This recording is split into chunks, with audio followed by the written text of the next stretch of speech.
Hello friends, welcome to my channel Way to Instance. So இன்றைக்கி companies of 2013 என்ன chapter பார்க்க போகிறோம் அப்படின்னா போர்ட் மீட்டிங்ஸ் அண்ட் ப்ரொசீஜர்ஸ். ஓகேவா? ஸோ இது எந்த சாப்டரில் வருது அப்படின்னா chapter 12 of the companies act and it covers the section from 173 to 193. So one by one sections நம்ம பார்ப்போம். எல்லா செக்ஷன்ஸ் இன்க்ளூட் ஆகாது. ஸோ இம்பார்ட்டன்ட் செக்ஷன்ஸ் இன்க்ளூட் ஆகும்.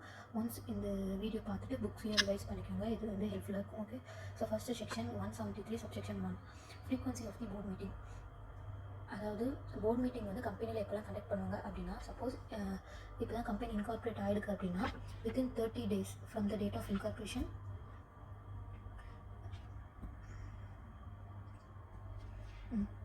within 30 days from the date of incorporation first board meeting conduct பண்ணுவாங்க. அதுக்கப்புறம் subsequent board meeting எப்போ conduct பண்ணுவாங்க அப்படின்னா 1 yearல 4 போர்ட் மீட்டிங்ஸ் கண்டக்ட் பண்ணுவாங்க. the gap between the two meeting does not be more than 120 days. ஓகேவா? இதில் வந்து எக்ஸம்ஷன் எதுக்கலாம் அப்படின்னா 1% company, 1% company, small company and torment company. இந்த 3 கம்பெனிலையும் 1 yearல ஒரு கேலண்டர் இயரை வந்து ரெண்டாக ஸ்ப்ளிட் பண்ணி ஃபர்ஸ்ட் ஹாஃபில் ஒரு போர்ட் மீட்டிங்கும் செகண்ட் ஹாஃபில் இன்னொரு போர்ட் மீட்டிங்கும் கண்டக்ட் பண்ணுவாங்க. The gap between the two board meeting should not be less than 90 days. Okay, less than மேலே வந்து should not be more than 90 days, இங்கே வந்து should not be less than மேலே வந்து மோர் தென் 120 days, இங்கே less than 90 days. ஓகேவா? அதுக்கப்புறம் இது யாருக்கு அப்ளிகபிள் ஆகாது அப்படின்னா 1% கம்பெனி அதில் ஒரே ஒரு டேரக்டர்ஸ் மட்டும் இருந்தாங்க அப்படின்னா அவங்களுக்கு இது அப்ளிகபிள் ஆகாது. அதுக்கப்புறம் செக்ஷன் 173 சப்செக்ஷன் 2 பார்ட்டிசிபேஷன்ஸ் இன் போர்ட் மீட்டிங். ஸோ போர்ட் மீட்டிங்ஸில் யார் பார்ட்டிசிபேட் பண்ணுவாங்க? டேரக்டர் பார்ட்டிசிபேட் பண்ணுவாங்க. ஸோ அவங்க எப்படிலாம் பார்ட்டிசிபேட் பண்ணலாம் அப்படின்னா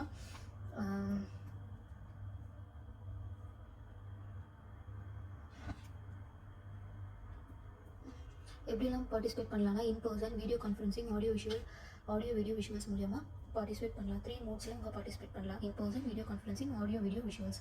suppose video conferencing and audio video விஷுவல்ஸில் டேரக்டர்ஸ் வந்து மீட்டிங் அட்டென்ட் பண்ணுறாங்க அப்படின்னா கம்பெனி சைடில் என்னது வந்து அவங்க ப்ராப்பராக பார்க்கணும் அப்படின்னா ரெக்கார்டிங் ஃபெசிலிட்டிஸ் வந்து ப்ராப்பராக இருக்கா அப்படின்னு பார்க்கணும். ரெண்டாவது ஆக்சுவல் டேரக்டர் தான் பார்ட்டிசிபேட் பண்ணியிருக்காங்களா மீட்டிங்கில் அப்படின்ட்டு பார்க்கணும். அடுத்தது ரெக்கார்டிங்ஸ், இப்போ சப்போஸ் மீட்டிங் வந்து வீடியோ கான்ஃபரன்சிங்கில் இல்லாட்டி ஆடியோ விஷுவல் மோடில் கண்டக்ட் பண்ணாங்க அப்படின்னா அந்த மீட்டிங்ஸ் நடந்து முடிஞ்ச ஃபுல் ரெக்கார்டிங்ஸும் ப்ராப்பராக ஸ்டோர் பண்ணி வச்சுருக்கணும் கம்பெனி சைடில். அது வந்து கம்பெனி சைடில் உள்ள எவிடன்ஸ். ஓகே, ஸோ இந்த ரெண்டுமே ப்ராப்பராக ஃபுல்ஃபில் ஆகுதா அப்படின்ட்டு அவங்க செக் பண்ணணும். ரெண்டாவது அடிஷ்னல் ப்ரொசீஜர்ஸ்.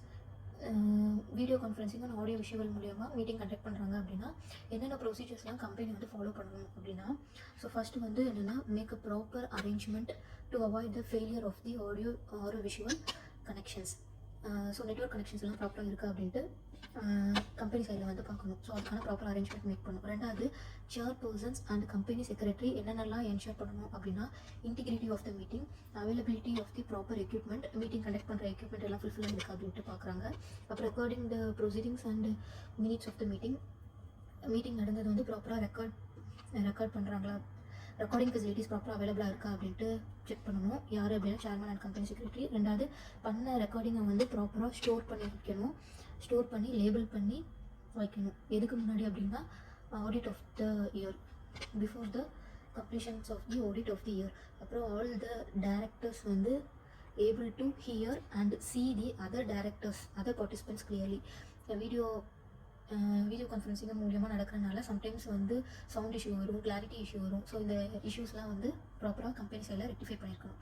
அதுக்கப்புறம் இம்பார்ட்டண்டானது என்ன அப்படின்னா, சப்போஸ் வீடியோ கான்ஃபரன்சிங்கில் வந்து ஒரு டேரக்டர் மீட்டிங் அட்டென்ட் பண்ணுறாங்க அப்படின்னா ஒரிஜினல் டேரக்டர் தான் வந்து மீட்டிங் அட்டென்ட் பண்ணுறாங்களா, இல்லாட்டி அவங்களுக்கு பிகாஃப் ஆஃப் எனி அதர் பர்சன்ஸ் வந்து அட்டென்ட் பண்ணுறாங்க அப்படின்ட்டு கம்பெனி வந்து கிளாரிஃபை பண்ணிக்கணும். So no other persons other than the concern director is attending the meeting. Okay, இது போக சென்ட்ரல் கவர்மெண்ட்டு வந்து சம் கண்டென்ட்லாம் வந்து வீடியோ கான்ஃபரன்சிங் ஆடியோ விஷுவல் மூலியமாக மீட்டிங் நடக்கும்போது சில திங்ஸ் வந்து டிஸ்கஸ் பண்ணக்கூடாது அப்படின்ட்டு சொல்லியிருக்காங்க. மொத்தம் 5 திங்ஸ். ஃபர்ஸ்ட்டு வந்து approval of the financial statement, approval of the board reports, approval of the prospectus, audit committee meeting about the financial statement, அடுத்தது matters relating to the amalgamation, purchase etc.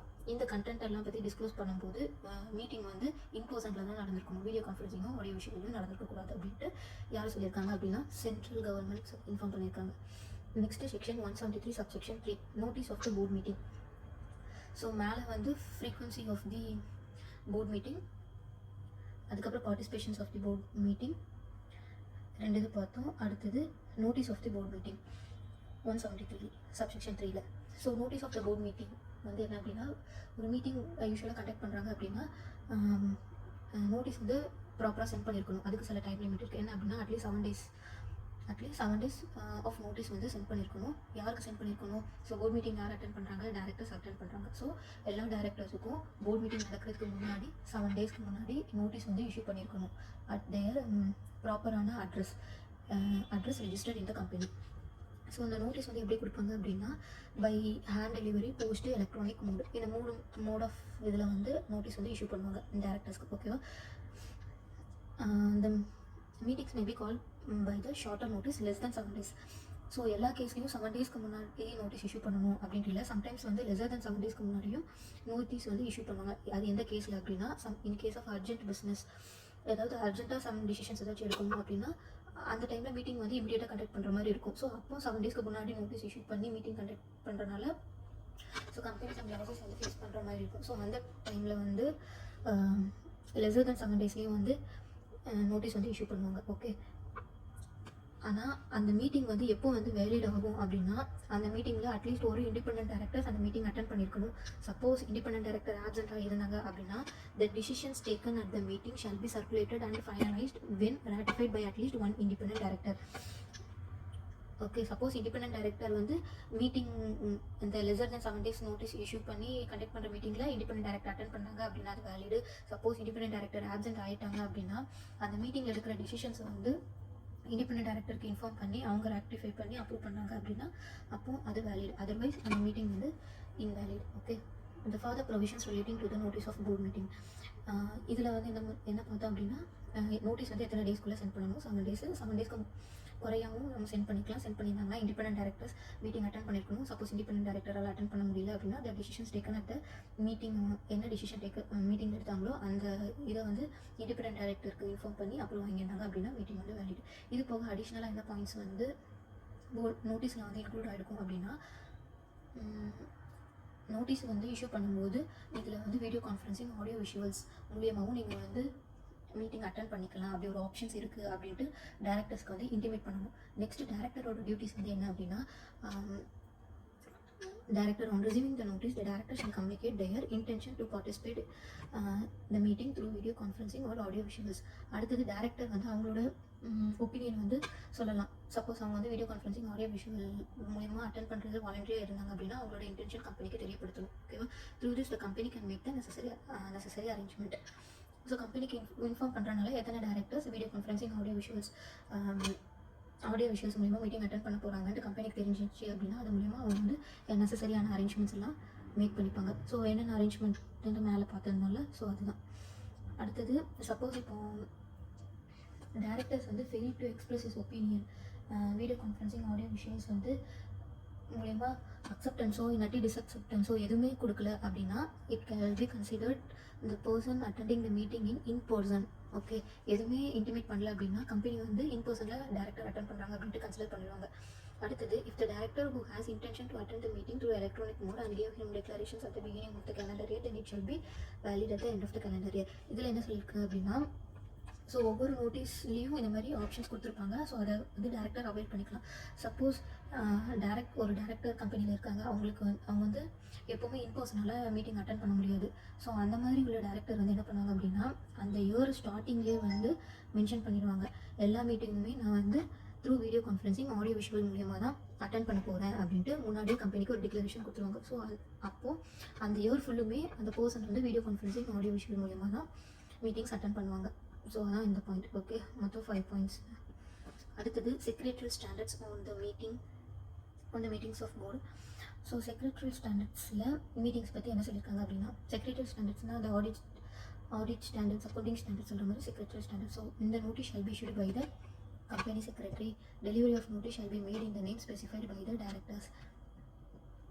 கம்பெனியில் உள்ள டேரக்டர்ஸ்க்கு தான் issue பண்ணணும். அதுக்கப்புறம் இந்த directors of the persons authorized by the board. அடுத்தது அந்த நோட்டீஸில் என்னெல்லாம் ஸ்பெசிஃபைடு இருக்கும் அப்படின்னா சீரியல் நம்பர், எத்தனாவது போர்டு மீட்டிங்குள்ளே நோட்டீஸ் அப்படின்ட்டு சீரியல் நம்பர் மென்ஷன் பண்ணியிருக்கணும். மீட்டிங் நடக்கக்கூடிய டேட்டு, டைம் அண்ட் வென்யூ. இது கூட இந்த நோட்டீஸ் கூட எதையும் அடிஷ்னலாக வந்து இன்க்ளூட் பண்ணணும் அப்படின்னா அஜெண்டா அண்ட் நோட்ஸ் டு அஜெண்டாவும் எவ்ரி டேரக்டருக்கு சென்ட் பண்ணணும். இந்த நோட்டீஸும் நோட்ஸ் டு அஜெண்டா வந்து சென்ட் பண்ணதுக்கான ப்ரூஃப் வந்து கம்பெனி சைடில் வந்து மெயின்டைன் பண்ணிட்டு வரணும். ஏன்னா இது கம்பெனிக்கான எவிடன்ஸ். ஓகே, அடுத்தது suppose failure to give a notice அப்படின்னா ஆஃபீஸர் இன் டிஃபால்ட்டுக்கு வந்து பெனால்ட்டி எவ்வளோ அப்படின்னா 25,000. ஸோ நெக்ஸ்ட் செக்ஷன் வந்து section number 174, quorum of board meeting. So quorum அப்படிங்கிறது வந்து என்னென்னா minimum number of members required to attend the board meeting. ஒரு போர்ட் மீட்டிங்ஸ் இருந்தாங்க, போர்ட் மீட்டிங்ஸ்னு ஒன்று இருந்துச்சு அப்படின்னா மினிமம் நம்பர் ஆஃப் மெம்பர்ஸ் வந்து அட்டென்ட் பண்ணணும். ப்ரெசென்ட் பண்ணியிருந்தாங்க அப்படின்னா தான் அந்த மீட்டிங்ஸில் எடுக்கக்கூடிய ரெசல்யூஷன்ஸோ எல்லாமே வேலிட் ஆகும், இல்லாட்டி அந்த மீட்டிங்கே வந்து இன்வேலிட் ஆகிடும். ஸோ அதுதான் குவாரம் வந்து நார்மலாக எல்லா கம்பெனியில் எப்படி இருக்கும் அப்படின்னா 1/3 of the total strength of the director இல்லாட்டி 2 director whichever is higher. இதே in case of section 8 company இருந்துச்சு அப்படின்னா லோயர் ஆஃப் த ஃபாலோயிங். ஓகேவா, 25% of the total strength or 8 members whichever is lower but shall not be less than 2 directors. ஓகேவா, அதுக்கப்புறம் director participating in the video conferencing and audio visual shall also be counted for quorum. So directors attending their meeting through video conferencing and audio visual மூலயமா attend பண்ணுற டேரக்டர்ஸையும் குவாரமில் consider பண்ணணும் அப்படின்னு சொல்லியிருக்காங்க. Okay, so இதில் வச்சு கேஸ்லாஸ் maybe வரலாம். அடுத்தது section 174 subsection 2. If there is any vacancy in the board of directors, அதாவது போர்ட் ஆஃப் டைரக்டர்ஸில் வந்து எனி வேக்கன்சி இருக்குது, அந்த வேக்கன்சி வந்து குவாரம் அஃபெக்ட் பண்ணுது அப்படின்னா, அப்போ அவங்களுக்கு குவாரம் அஃபெக்ட் ஆகுது அப்படின்னா அப்போ அவங்க குவாரம் ஃபுல்ஃபில்லே பண்ண முடியாது. நெக்ஸ்ட் ஃபர்தராக மீட்டிங்ஸ் எதுவுமே கண்டக்ட் பண்ண முடியாது. ஆனால் ஒரே ஒரு மீட்டிங் மட்டும் கண்டக்ட் பண்ணிக்கலாம். எப்போ அப்படின்னா to appoint the another director for fulfil the quorum. ஓகேவா, for example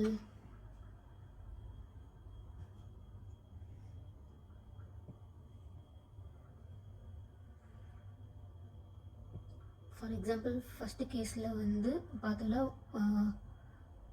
1/3 of total strength இல்லாட்டி 2 directors which ever is higher. Okay, இப்போ ஒரு கம்பெனியில் வந்து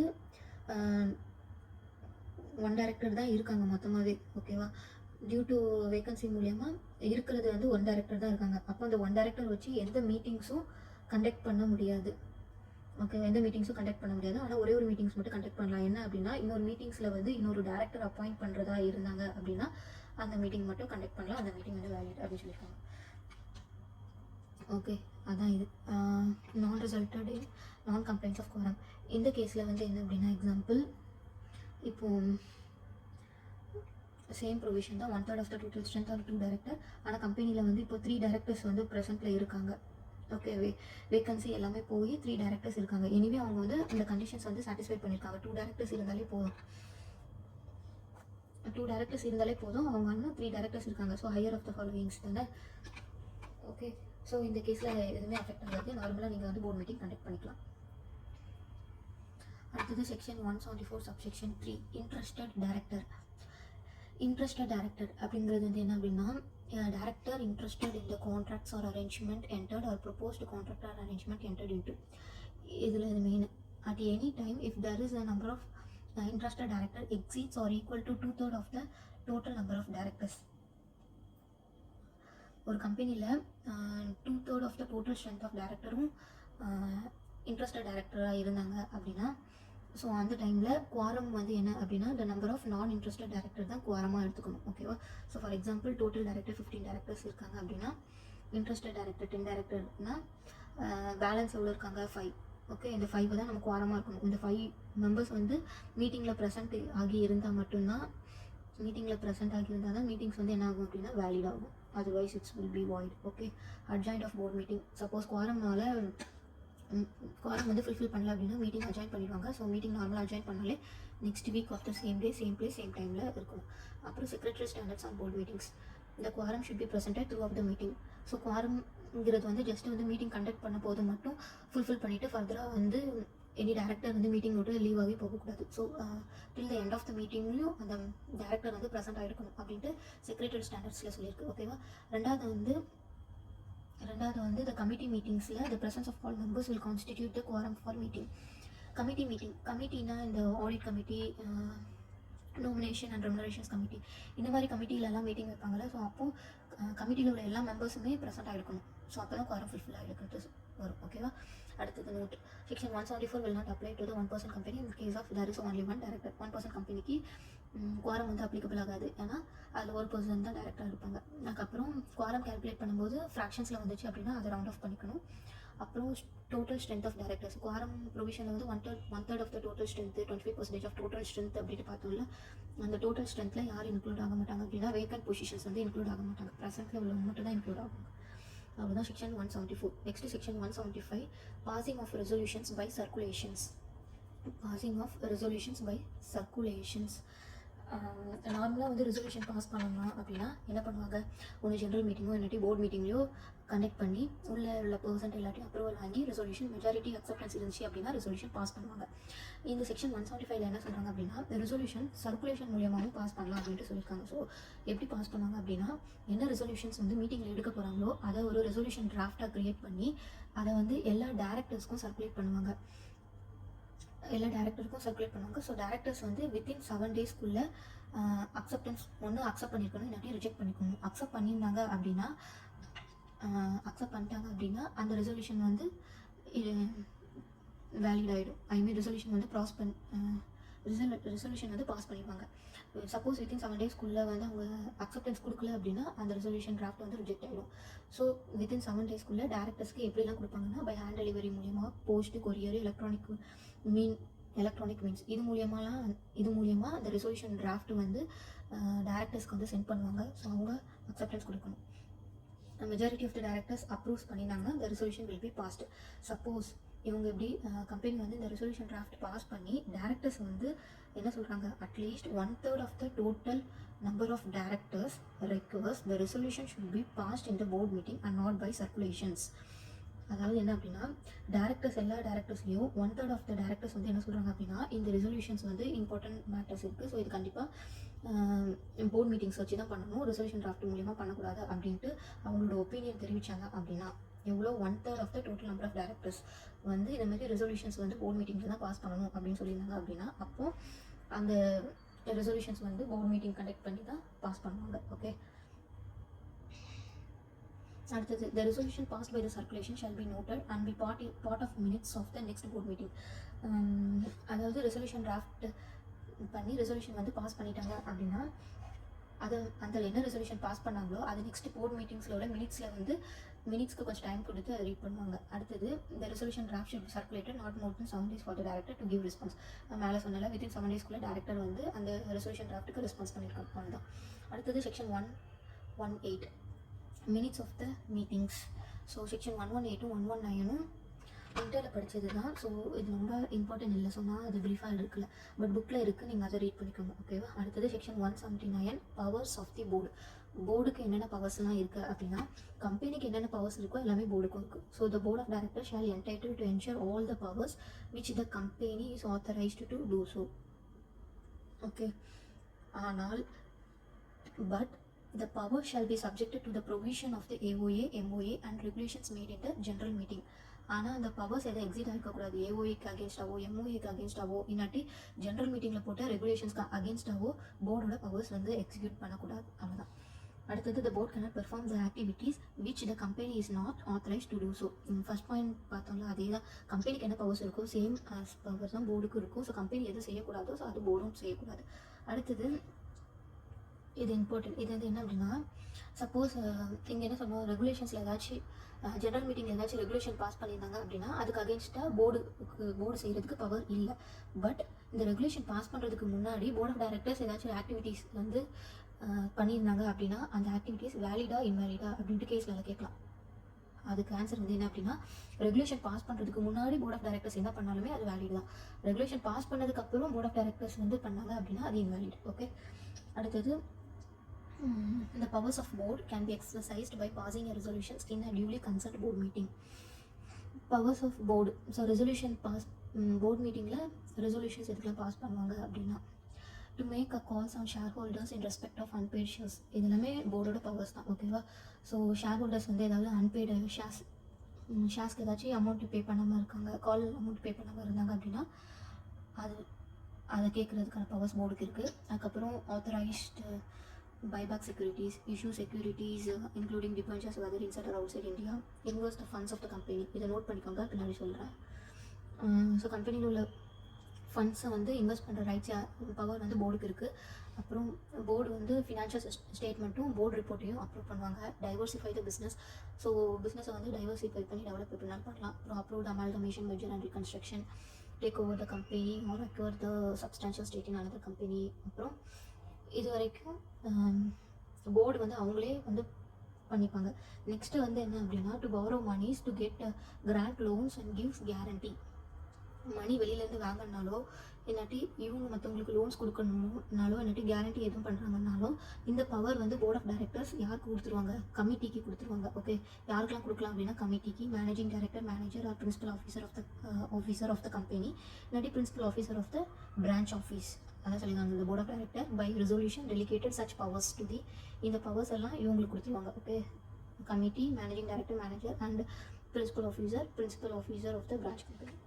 ஸோ இந்த பவர்ஸ்லாம் வந்து நீங்கள் வந்து படித்து தான் ஆகணும். மொத்தம் 9 பாயிண்ட்ஸு நான் ஈஸியாக இதில் கொடுத்துருக்கேன், பட் புக்கில் இருக்கும் ப்ரீஃபாக, நீங்கள் அதையும் பார்த்துக்கோங்க.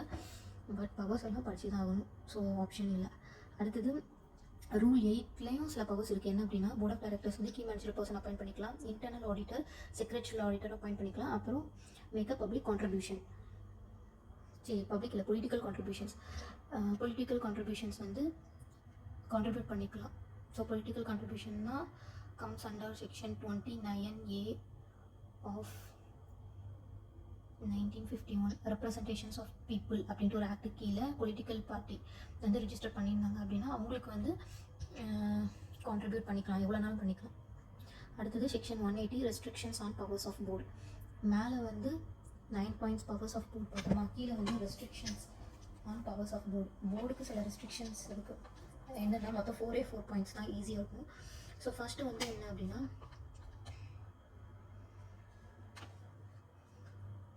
ஸோ இந்த restrictions on powers of board வந்து யாருக்கு அப்ளிகபிள் ஆகுது, ப்ரைவேட் கம்பெனிக்கு அப்ளிகபிள் ஆகுது. அடுத்தது the board shall exercise the following powers only with the consent of the company by passing the special resolutions.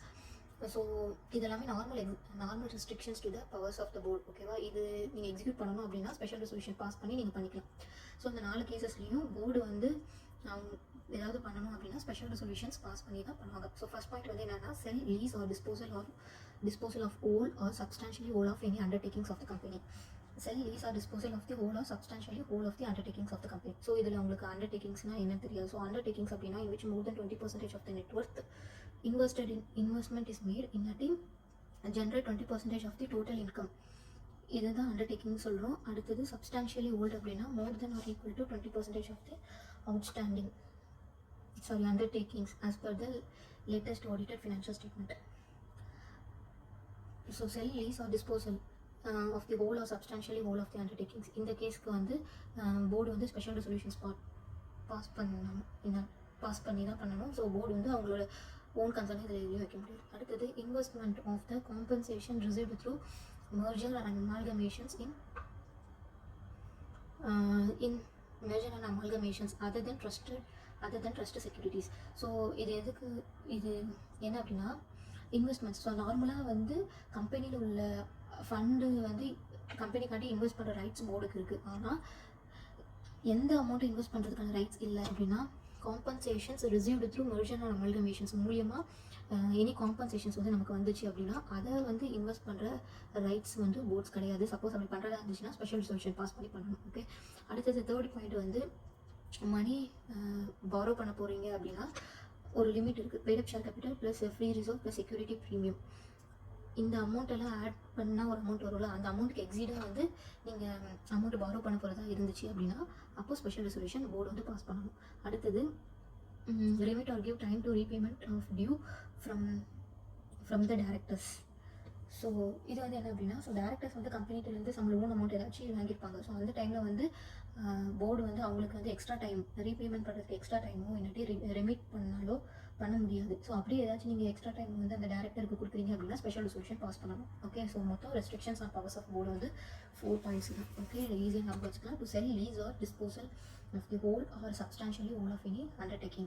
So அந்த அண்டர்டேக்கிங்ஸில் இந்த 2 பாயிண்ட் ஞாபகம் வச்சுக்கோங்க. இது ஒன் மார்க்கில் கேட்கலாம். ஓகே, ரெண்டாவது வந்து இன்வெஸ்ட்மெண்ட் காம்பன்சேஷன் இது மூலியமாக வந்து காம்பன்சேஷனை இன்வெஸ்ட் பண்ண முடியாது. மெர்ஜர் அண்ட் அமல்கமேஷன்ஸ் மூலியமாக வந்து காம்பன்சேஷன் வந்து இன்வெஸ்ட் பண்ண முடியாது. அதுக்கப்புறம் அமௌண்ட் வந்து நீங்கள் பாரோ பண்ணுறீங்க அப்படின்னா அது வந்து paid-up share capital, free reserve plus security premium, இதை மூணுத்தையும் ஆட் பண்ணி ஒரு அமௌண்ட்டோட நீங்கள் பாரோ பண்ணுற அமௌண்ட் வந்து எக்ஸிட் ஆகிருக்கக்கூடாது.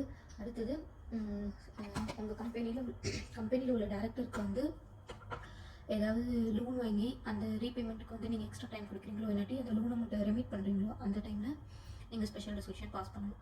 அதுக்கப்புறம் எல்லா ஸ்பெஷல் ரெசல்யூஷன் நீங்கள் பாஸ் பண்ணாலுமே அது வந்து ஆர்ஓசிக்கு வந்து இன்ஃபார்ம் MGT 14 மூலிமா இன்ஃபார்ம் பண்ணிக்கணும். ஓகே, அப்புறம் section 177 audit committee. So audit committee வந்து யார் ஃபார்ம் பண்ணுவாங்க அப்படின்னா போர்ட் ஆஃப் டைரக்டர்ஸ் தான் ஆடிட் கமிட்டி வந்து ஃபார்ம் பண்ணுவாங்க. அதுக்கு சில எலிஜிபிலிட்டி இருக்குது. So every listed company, public company having the paid up share capital more than or equal to 10 crore, turnover more than or equal to 100 crore, aggregate borrowings more than 50 crore. So இந்த limit வந்து நீங்கள் already பார்த்த மாதிரி இருக்கும். எதில் பார்த்தோம் அப்படின்னா independent director. So independent டைரக்டர்ஸ்க்கு சேம் லிமிட்டு தான் வரும். So independent director, audit committee, nominations and remunerations committee, இந்த மூணுத்துக்குமே சேம் லிமிட்டு தான் வரும். ஸோ வந்து ஞாபகம் வச்சுக்கலாம். ஓகேவா? Compositions of the audit committee. So audit கமிட்டியில் வந்து மினிமம் எவ்வளோ மெம்பர் இருக்கணும்? 3 டைரக்டர்ஸ் இருக்கணும். அதில் மெஜாரிட்டி வந்து யாராக தான் இருக்கணும்? இண்டிபெண்டன்ட் டைரக்டராக தான் இருக்கணும். ஓகே, அப்புறம் responsibility of the audit committee. So audit கமிட்டியோட ரெஸ்பான்சிபிலிட்டி என்ன அப்படின்னா recommendations for appointment, terms of appointment, remunerations of the auditor. So போர்டுக்கு வந்து இவங்க ரெக்கமெண்ட் பண்ணுவாங்க, இந்த ஆடிட்டரை வந்து நீங்கள் அப்பாயிண்ட் பண்ணுங்கள், இல்லாட்டி இந்த ஆடிட்டர் நல்லா பெர்ஃபார்ம் பண்ணாங்கன்னா அவங்களோட டேர்ம்ஸ் ஆஃப் அப்பாயின்மெண்ட் வந்து எக்ஸ்டெண்ட் பண்ணுங்கள், இல்லாட்டி இந்த ஆடிட்டர் நல்லா பெர்ஃபார்ம் பண்ணுறதுனால ரெமுனரேஷன்ஸ் கூட்டி கொடுங்க, இல்லாட்டி இந்த ஆடிட்டரோட பெர்ஃபார்மன்ஸ் சரியில்லை ஸோ ரெமுனரேஷன்ஸ் குறைங்க. இந்த மாதிரி ரெக்கமெண்டேஷன் கொடுக்குற டியூட்டி வந்து யார் அப்படின்னா ஆடிட் கமிட்டி தான் கொடுப்பாங்க. யாருக்கு? போர்டுக்கு கொடுப்பாங்க. இது யாருக்கு எக்ஸம்ஷன் அப்படின்னா கவர்மெண்ட் கம்பெனிக்கு எக்ஸம்ஷன்ஸ். பிகாஸ் கவர்மெண்ட் கம்பெனியில் ஆடிட்டர் அப்பாயிண்ட் பண்ணுறது யார்? CAG அப்பாயிண்ட் பண்ணுவாங்க. ஸோ CAG தான் வந்து ரெமுனரேஷன்லாம் ஃபிக்ஸ் பண்ணுவாங்க. ஸோ அவங்களுக்கு இது எக்ஸம்ஷன். அடுத்தது second point, review and monitor the auditors independence and effectiveness of the audit process. Auditor வந்து இண்டிபெண்டன்சியாக தான் செயல்படுறாங்களா, அவங்களோட எஃபிஷியன்சி எவ்வளோ இருக்குது ஆடிட்டில் அப்படின்ட்டு மானிட்டர் பண்ணுறாங்க யார்? Audit committee. அடுத்தது examinations of the financial statement and audit report.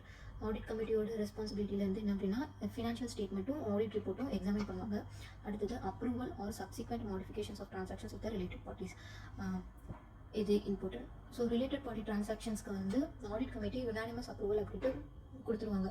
Year ஸ்டார்டிங்லேயே யுனானிமஸ் அப்ரூவல் எதுக்குலாம் வந்து கொடுத்துருவாங்க. பட் ஏன் அப்படின்னா ஒரு சிங்கிள் இதுக்காக நம்மளால் ஆடிட் கமிட்டியால் அப்ரூவல் கொடுத்துட்டு இருக்க முடியாது. ஸோ ஆடிட் கமிட்டி வந்து இயர் ஸ்டார்ட் ஆகும்போது என்னென்ன ஆக்டிவிட்டீஸ்லாம், இந்தந்த ஆக்டிவிட்டீஸ் வித் ரிலேட்டட் பார்ட்டிஸ் இருந்துச்சு அப்படின்னா அது வந்து வேலிடு, இந்தந்த ஆக்டிவிட்டீஸ் வித் ரிலேட்டட் பார்ட்டிஸ் இருந்துச்சு அப்படின்னா அன்வேலிடு அப்படின்ட்டு மென்ஷன் பண்ணிடுவாங்க. ஸோ அதில் ஏதாச்சும் சேஞ்சஸ் இருந்துச்சு, subsequent modifications transactions with related parties இருந்துச்சு அப்படின்னா அதை நோட்டிஃபை பண்ணுறது ஆடிட் கமிட்டி தான்.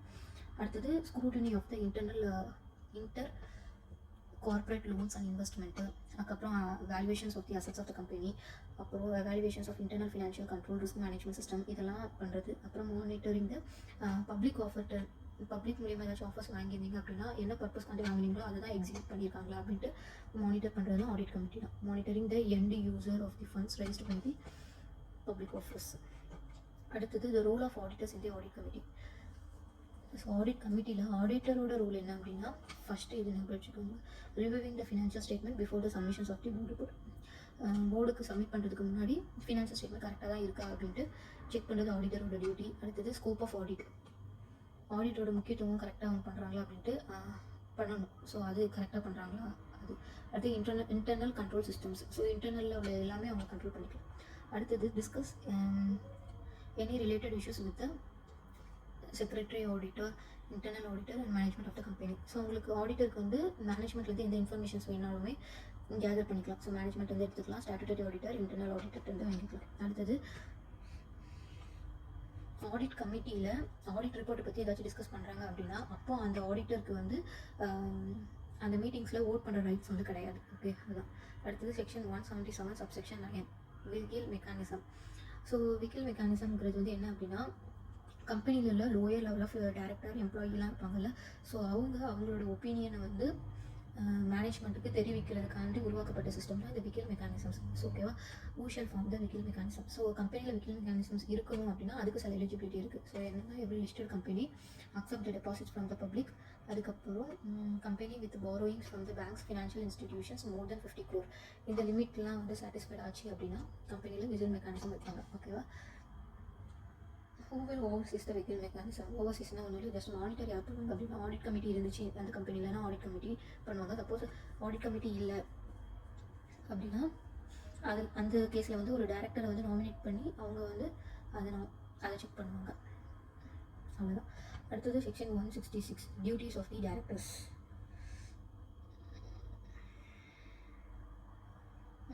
Section 166 duties of the directors. So டேரக்டரோட டியூட்டிஸ் வந்து என்ன அப்படின்ட்டு மொத்தம் 5 பாயிண்ட்ஸ் தான் இருக்குது. ஸோ இது நீங்கள் படித்து தான் ஆகணும். ஸோ ஏஓஏக்கு அகேன்ஸ்டாக வந்து டேரக்டர் வந்து எதுவும் பண்ண முடியாது. ஸோ ஏஓஏல வந்து என்ன மென்ஷன் பண்ணியிருக்காங்களோ அதுதான் வந்து டேரக்டர்ஸ் வந்து பண்ணணும். ஹீ ஷால் ஆக்ட் அஸ் இது AOA of the company and provisions of the act. அதுக்கப்புறம் promote the object of the company. அதுக்கப்புறம் shall exercise the reasonable care skills and independence judgment. He shall not be involve in any situation directly or indirectly. கம்பெனிக்கு conflicts உண்டு பண்ணுற மாதிரி எந்த ஆக்டிவிட்டீஸும் involve ஆகக்கூடாது. அதுக்கப்புறம் shall not achieve any undue advantages. அவங்களுக்காகவோ இல்லாட்டி பார்ட்னர்ஸ்க்காகவோ ரிலேட்டிவ்ஸ்க்காகவோ இருக்கக்கூடாது. ஸோ இதுதான் டியூட்டிஸ் ஆஃப் டேரக்டர்ஸ். ஸோ இது நீங்கள் ரீட் பண்ணிக்கோங்க. அடுத்தது liability of the directors. So liability of the directors மொத்தம் 4 கேசஸில் இருக்குது. எப்போ வந்து அந்த டேரக்டர் லைபிள் ஆவாங்க அப்படின்னா 4 கேஸ். ஃபஸ்ட்டு அந்த director liable to out cider. when will the director is liable to outsider அப்படின்னா when the director enters into the contract on behalf of the company. கம்பெனிக்கு behalf of டேரக்டர் ஏதாச்சும் கான்ட்ராக்டில் enter ஆனாங்க அப்படின்னா அப்போ he is liable to the outsider. ரெண்டாவது found guilty of fraud. மூணாவது allot shares in irregular manner. அப்புறம் issue prospectus against the provisions of the Companies Act. அன்னாட்டி court order பண்ணியிருந்தாங்க அப்படின்னா இந்த 4 கேஸஸ் இந்த 5 கேசஸ்லேயும் அவுட் சைடருக்கு வந்து டேரக்டர் லைபிள் ஆவாங்க. அடுத்தது கம்பெனிக்கு எப்போ டேரக்டர் லைபிள் ஆவாங்க அப்படின்னா கம்பெனி வந்து இவங்க மூலியமாக லாஸ் சஃபர் பண்ணியிருந்தாங்க அப்படின்னா அப்போ டேரக்டர் வந்து லைபிள் ஆவாங்க. அடுத்தது அல்ட்ரா வைரஸில் படி இது பண்ணியிருந்தாங்க அப்படின்னா அப்போ லைபிள் ஆவாங்க. ஷேர் ஹோல்டர்ஸ்க்கும் சேம் பாயிண்ட் தான். ஷேர் ஹோல்டர்ஸ் டேரக்டர் மூலியமாக எப்போ லாஸ் வந்து அக்கேர் பண்ணியிருக்காங்களோ அப்போ director is liable to share holders personally. Okay, அதுக்கப்புறம் ஸ்டாட்டுட்டரி டிஃபால்ட் எதுவும் பண்ணியிருந்தாங்க அப்படின்னா பெனால்ட்டிஸ் வந்து வரும். அது பெனால்ட்டி செக்ஷனில் பார்க்கலாம். ஓகே, அடுத்தது section 182 contribution to the political party. So company வந்து பொலிட்டிக்கல் பார்ட்டிக்கு கான்ட்ரிபியூட் பண்ணலாம். எந்த பொலிட்டிக்கல் பார்ட்டிக்கு கான்ட்ரிபியூட் பண்ணலாம் அப்படின்னா registered as per the section 229A of the representations of the people's act 1951. அப்புறம் எந்த லிமிட்டுமே கிடையாது கான்ட்ரிபியூட் பண்ணுறதுக்கு. போர்ட் மீட்டிங்கில் ரெசல்யூஷன் மட்டும் பாஸ் பண்ணியிருக்கணும். அதுக்கப்புறம் every company shall disclose the political contributions with PNL statement made for the financial இயரில் எவ்வளோ கான்ட்ரிபியூஷன் மேட் பண்ணியிருக்காங்க அப்படின்ட்டு பிஎன்எல்ல இன்க்ளூட் பண்ணியிருக்கோம். ஸோ இது எதுக்கு எக்ஸாம்ஷன் அப்படின்னா கவர்மெண்ட் கம்பெனிக்கு வராது. அடுத்தது company existence less than 3 years. Company start up பண்ணி 3 years கூட ஆகல அப்படின்னா அவங்களாம் கான்ட்ரிபியூட் பண்ண முடியாது பொலிட்டிக்கல் பார்ட்டிக்கு. ஓகே, அடுத்தது செக்ஷன் 184 வந்து disclosures of interest by directors. So director வந்து சம் ஆக்டிவிட்டீஸில் இன்ட்ரெஸ்டடாக இருந்துச்சு. ஸோ இது வந்து 2 இது இருக்குது. ஒன்று ஜென்ரல் டிஸ்க்ளோஷர்ஸ், இன்னொன்று ஸ்பெஷல் டிஸ்க்ளோஷர்ஸ். ஸோ ஜென்ரல் டிஸ்க்ளோஷரில் என்ன அப்படின்னா every director shall disclose is interest. அவங்களுக்கு வந்து கம்பெனிலேயோ இல்லை பாடி கார்பரேட்லேயோ ஃபோர்ம்ஸ்லேயோ அசோசியேஷன்ஸ் ஆஃப் இண்டிவிஜுவல்ஸ்லையோ எனி இன்ட்ரெஸ்ட். எப்படி இன்ட்ரெஸ்ட் அப்படின்னா த்ரூ ஷேர் ஹோல்டிங்ஸ். அதர் கம்பெனியில் வந்து அவங்க ஷேர் ஹோல்டிங்ஸ் வச்சுருக்கலாம், இல்லாட்டி டேரக்டர்ஷிப் வச்சுருக்கலாம். இந்த மாதிரி ஒரு டேரக்டர்ஸ் அந்த கம்பெனி போக வேறு கம்பெனியில் ஷேர் ஹோல்டிங்ஸோ இல்லாட்டி டேரக்டர்ஷிப்ஸோ அந்த மாதிரி ஏதாச்சும் வச்சுருந்தாங்க அப்படின்னா அதை வந்து அவங்க ப்ரெசென்ட்டாக எந்த கம்பெனியில் இருக்காங்களோ அங்கே டிஸ்க்ளோஸ் பண்ணியிருக்கணும். இது வந்து ஜென்ரல் டிஸ்க்ளோஷர்ஸ். ஸோ எந்த வேலை வந்து டிஸ்க்ளோஸ் பண்ணணும் அப்படின்னா ஃபஸ்ட்டு போர்ட் மீட்டிங், அவங்க பார்ட்டிசிபேட் பண்ணுற ஃபஸ்ட்டு போர்ட் மீட்டிங் அதில் பண்ணியிருக்கணும். அதுக்கப்புறம் எவ்ரி ஃபினான்ஷியல் இயரில் நடக்கிற ஃபஸ்ட்டு போர்ட் மீட்டிங்ஸு. அதுக்கப்புறம் இந்த இன்ட்ரெஸ்ட்டில் ஏதாச்சும் சேஞ்சஸ் இருந்துச்சு அப்படின்னா சேஞ்சஸ் மேக் பண்ணி வர ஃபஸ்ட் போர்ட் மீட்டிங்ஸில் அதை டிஸ்கஸ் பண்ணியிருக்கோம். இது வந்து ஜென்ரல் டிஸ்க்ளோஷர்ஸ் ஆஃப் இன்ட்ரெஸ்ட். அடுத்தது ஸ்பெஷல் டிஸ்க்ளோஷர்ஸ் அப்படின்னா the director directly or indirectly have interested in the contracts or arrangement or proposed contracts or arrangements enter into the body கார்பரேட்டோ இல்லாட்டி form. First body கார்பரேட்டில் director ஹிம்செல்ஃபாவோ இல்லாட்டி with associated with other டேரக்டர்ஸாவோ இருந்து hold more than 2% of voting shares வந்து hold பண்ணியிருந்தாங்க அப்படின்னா ஷேர் ஹோல்டிங்ஸ் ஹோல்ட் பண்ணியிருந்தாங்க அப்படின்னா அவங்க வந்து ஸ்பெஷல் டிஸ்க்ளோஷர்ஸ் கீழே வருவாங்க. அடுத்தது firm or entity in which is a partner owner member இருந்தாங்க அப்படின்னா அவங்க ஸ்பெஷல் டிஸ்க்ளோஷரில் வருவாங்க. அடுத்தது ரிலேட்டட் பார்ட்டி டிரான்சாக்ஷன். ஓகேவா? The transaction entered with related parties by a company.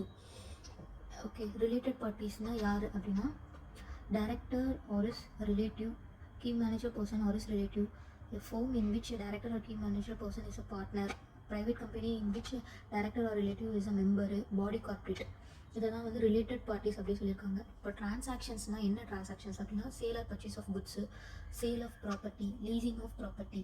இந்த டிரான்சாக்ஷன்ஸ் இந்த ரிலேட்டட் பார்ட்டிஸ் கூட இருந்துச்சு அப்படின்னா அதுதான் வந்து ரிலேட்டட் பார்ட்டி டிரான்சாக்ஷன் சொல்கிறோம். ஸோ இதில் வந்து ஒரு 4 கேசஸ் இருக்கும். ஸோ 1 by 1 பார்க்கலாம்.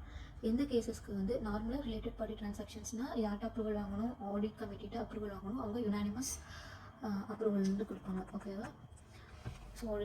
ஸோ இந்த டிரான்சாக்ஷன்ஸு 4 கேசஸ் இருக்குது. ஸோ இந்த கேசஸில் எதுக்கு வந்து ஆடிட் கமிட்டி அப்ரூவல் வேணும், எதுக்கு போர்டு கன்சல்ட்டோட அப்ரூவல் வேணும், எதுக்கு ஸ்பெஷல் ரெசல்யூஷன் பாஸ் பண்ணணும், எதுக்கு அப்ரூவல் தேவையில்லை அப்படின்ட்டு ஒரு 4 கேசஸ் இருக்குது. So case number 1, transaction that do not requires அப்ரூவலே தேவையில்லை. 2 கேசஸில் என்னது அப்படின்னா normal ordinary course of business.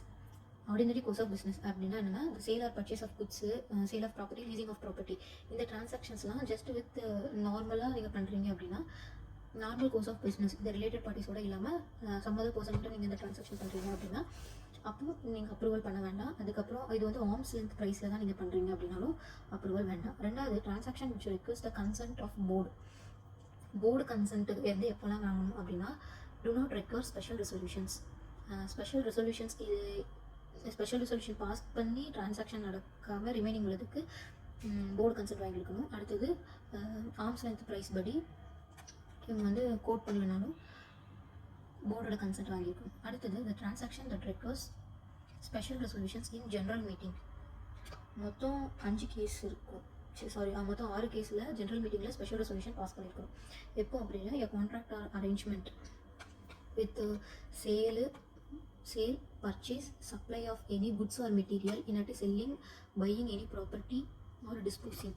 இது எல்லாமே directly or indirectly through the ஏஜென்ட்டாக இருந்துச்சு அப்படின்னா இந்த லிமிட்டோட கிராஸ் எக்ஸிட் ஆச்சு அப்படின்னா 10% of the turnover or 100 crore, 10% of turnover of the company or 100 crore of the company. ஓகேவா? Whichever is lower. Okay, இந்த லோயரோட அமௌண்ட் எக்ஸிட் ஆச்சு அப்படின்னா ஜென்ரல் மீட்டிங்கில் ஸ்பெஷல் ரெசல்யூஷன் பாஸ் பண்ணியிருக்கணும். அதே தான் இந்த leasing of the property any kind. So more than 10% of liquid, more than 10% of turnover or 100 crore. இதில் ஏதாச்சும் ஒரு லிமிட் எக்ஸிட் ஆச்சு அப்படின்னா ஜென்ரல் மீட்டிங்கில் ஸ்பெஷல் ரெசல்யூஷன் பாஸ் பண்ணிக்கணும். அதுக்கப்புறம் ரெண்டரிங் இல்லாட்டி availing services directly or indirectly through agent நம்ம பண்ணுறதா இருந்துச்சுன்னா more than 10% of turnover 50 crore lower இதில். ஓகேவா? ஸோ இதில் ஜென்ரல் மீட்டிங்கில் ஸ்பெஷல் ரெசல்யூஷன் பாஸ் பண்ணணும். அதுக்கப்புறம் நீங்கள் ஏதாவது ஒரு பர்சனை அப்பாயிண்ட் பண்ணுறீங்க in office in place of profit in company associate company பண்ணுறீங்க அப்படின்னா அவங்களோட ரெமுனரேஷன்ஸ் 2.5 லேக்கு மேலே எக்ஸிட் ஆச்சு அப்படின்னா ஜென்ரல் மீட்டிங்கில் ஆர்டினரி ரெசல்யூஷன் பாஸ் பண்ணியிருக்கணும். அப்புறம் remunerations for underwriting of securities or derivatives இது more than 1% of net worth exceed ஆச்சு அப்படின்னா ஜென்ரல் மீட்டிங்கில் ஆர்டினரி ரெசல்யூஷன் பாஸ் பண்ணியிருக்கணும். அடுத்தது case for omnibus approval for related party transaction on annual basis. All related party transaction requires the approval of the audit committee. The audit committee may give the omnibus approval. Audit committee with the approval of the board can give the omnibus approval. ஓகேவா? So எல்லா related party டிரான்சாக்ஷன்ஸ்க்கும் audit கமிட்டியோட approval வேணும். Audit committee வந்து இண்டிவிஜுவலாக கொடுத்துட மாட்டாங்க, போர்டோட approval வாங்கிட்டு தான் related party டிரான்சாக்ஷன்ஸ்க்கும் omnibus approval கொடுப்பாங்க. அதுக்கப்புறம் 2 திங் இருக்குது. ஒன்று வந்து ஆடிட் கமிட்டி என்னென்னலாம் டிஸ்க்ளோஸ் பண்ணுவாங்க அப்படின்ட்டு, அடுத்தது கம்பெனி என்னென்னலாம் டிஸ்க்ளோஸ் பண்ணணும் ஆம்னிபஸ் அப்ரூவலுக்கு அப்படின்ட்டு. ஸோ ஃபஸ்ட்டு ஆடிட் கமிட்டி என்னென்னலாம் டிஸ்க்ளோஸ் பண்ணுவாங்க அப்படின்னா the maximum value of transactions in aggregate, maximum value per transaction, extent and manner of disclosures of audit committee. அப்புறம் review at such intervals by audit committee as it may deems fit. Such intervals by audit committee as it may deems fit. So maximum value of transaction aggregate ஆகும், per transaction extent and manners of disclosures of audit committee. அதுக்கப்புறம் அந்த interval பற்றி review at such interval by audit committee as it may deems fit. அடுத்தது இது வந்து audit committee disclose பண்ணுறது. அடுத்தது company சைடில் omnibus approval shall contains. Omnibus approval வந்து டிஸ்க்ளோஸ் பண்ணி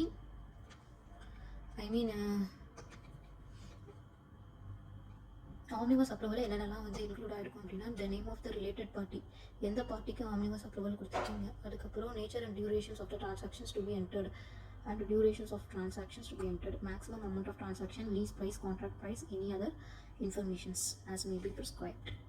Any other informations necessary இருந்துச்சு அப்படின்னா அது. So name of the related party கொடுத்துருப்பாங்க, nature and durations of transactions to be entered, என்ன நேச்சர், அந்த என்ன nature of related party transactions, அதோட டியூரேஷன் எதுலேருந்து எது வரைக்கும் எது அப்படின்ட்டு. அதுக்கப்புறம் மேக்ஸிமம் அமௌண்ட் ஆஃப் டிரான்சாக்ஷன்ஸ், அந்த ரிலேட்டட் பார்ட்டி இன்ட்ரெஸ்ட்கான அமௌண்ட் ஆஃப் டிரான்சாக்ஷன்ஸ், அப்புறம் அதோட லீஸ் ப்ரைஸ், கான்ட்ராக்ட் ப்ரைஸு, இது போக அடிஷ்னல் இன்ஃபர்மேஷன்ஸ் எது இருந்துச்சு அப்படின்னா அது. அப்புறம் ஆம்னிபஸ் அப்ரூவல் வந்து valid only 1 year, after that it will be renewed. ஓகேவா? Omnibus approval cannot be given for sale, purchase or disposal of undertakings-க்கு வந்து ஆம்னிபஸ் அப்ரூவல் கொடுக்க மாட்டாங்க. ஓகே, அவ்வளோதான். ஸோ இன்றைக்கி நம்ம கவர் பண்ண டாபிக் வந்து என்னது அப்படின்னா, board meetings and its procedures. So module 1 companies ஆக்டில் 1.5 வந்து ஆல்ரெடி நம்ம வந்து கம்ப்ளீட் பண்ணிட்டோம், board of directors and key manager personnel. இப்போ 1.6 வந்து board meeting and its procedures. So ரெண்டு திங்ஸ் வந்து நம்ம கம்ப்ளீட் பண்ணிட்டோம். ஸோ பேலன்ஸ் உள்ளது வந்து டெய்லி 1 by 1 பார்க்கலாம். ஸோ இதில் உங்களுக்கு எதுவும் புரியல அப்படின்னா நீங்கள் கமெண்ட் பண்ணலாம்.